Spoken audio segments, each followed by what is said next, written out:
ஆன்மீக நறுமணம் ஆக்கம் பெறும் நம் மனம். த 3 டைமென்ஷன் யூ அப்படின்னு சொல்லுவாங்க. நீ என்பது 3 பரிணாமங்களில் பார்க்கப்படுகிறது. The you think you R.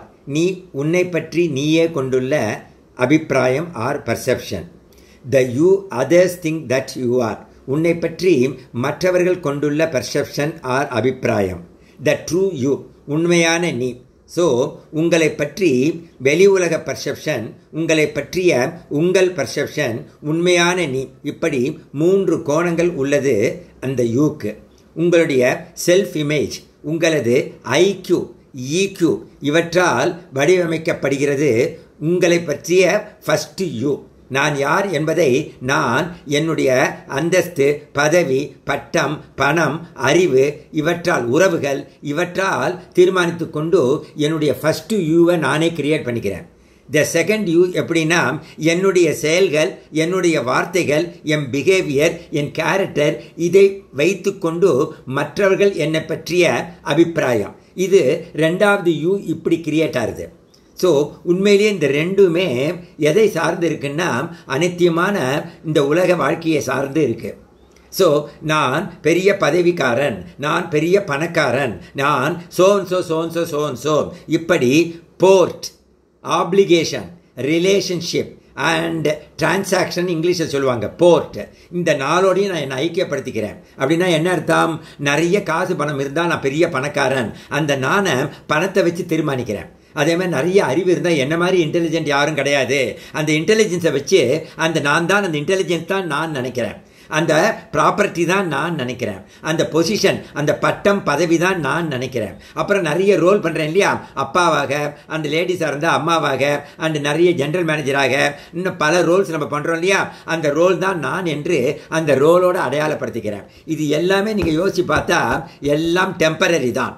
So இந்த டெம்பரரியான விஷயத்தை போய் நான் என்று சொல்வதால் அது திடீர்னு மாற்றம் அடையும் பொழுதோ நம்ம எல்லாரும் என்ன ஆகிடுறோம்? அப்படியே டிப்ரெஷனில் போய் விடுகிறோம். நிறைய ஆசைகள் வருவதற்கும் மனசு ரெஸ்ட்லெஸ்ஸாக இருப்பதற்கும் காரணம் முதல்ல நான் என்னை பற்றி இந்த உடல் நினைக்கிறது தான். முதல் ஐடென்டிஃபிகேஷன் அதுதான். ஆரிஜின் ஆஃப் டிசையர்ஸ்ன்னு சொல்லுவாங்க.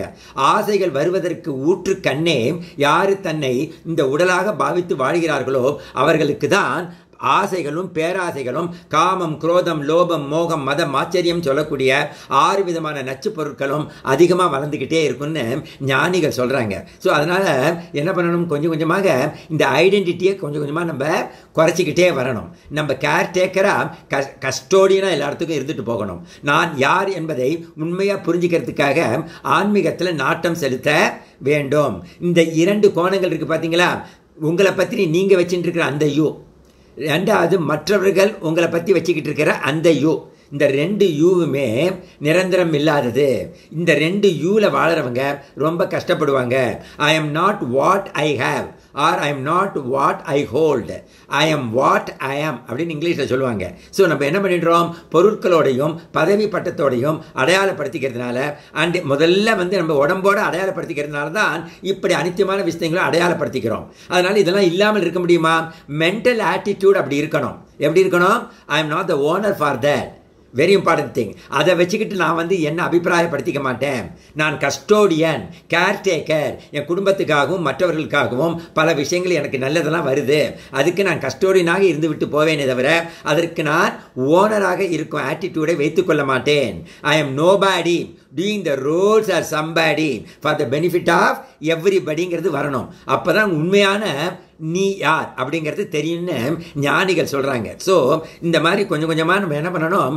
அனித்தியமான மறையக்கூடிய விஷயங்களை போய் நான் என்று சொல்லாமல் மறையாத உள்ள ஆத்மன் என்று சொல்லக்கூடிய, எப்பொழுதும் ஜாய்ஃபுல்லாக இருக்கக்கூடிய, அதற்கு மரணம் என்பதே இல்லாத ஒரு அழகான வஸ்துவை தான் நான், உண்மையான நான் அதுதான் என்று அந்த நானோட நம்மளுடைய எண்ணங்களை ஐக்கியப்படுத்தி கொண்டு வாழ வேண்டும். அதுக்கு தான் ஆன்மீகம் ரொம்ப ரொம்ப அவசியம். ஸோ நான் இந்த உடல் அல்ல, மனம் அல்ல, என்கிட்ட இருப்பதெல்லாம் நான் அல்ல, ஆத்ம ஞானத்தை கொடு, அது ஒன்றே என் அனைத்து பிரச்சனைகளுக்கும் ஒரே மருந்து என்று நாம் கடவுளிடம் வேண்ட வேண்டும். ஸோ ஓம் ஸ்ரீ விக்னேஸ்வராய வித்மகே சத்ய தேவாய தீமகி தன்ன சர்வ பிரச்சோதயாது. ஓம்கார கணபதியே, நீ எல்லா விதமான போத் வேர்ல்ட்லி அண்ட் ஸ்பிரிச்சுவல் விக்னங்களையும் தடைகளையும் அகற்றும் சர்வ வல்லமை கொண்ட கடவுளாயிற்றே. நாங்கள் நன்றாக அதை அறிவோம். இப்படிப்பட்ட சத்தியமான உண்மை தத்துவமாக இருக்கும் உன்னை நாங்கள் தியானிக்கிறோம். அதனால் எங்கள் அறியாமையிலிருந்து ஞானத்துக்கு இட்டு சென்று நாங்கள் அழியாத ஆத்மந்தான் என்று அறியும் சக்தியை தந்தருள்வாயாக. இறைவா நன்றி.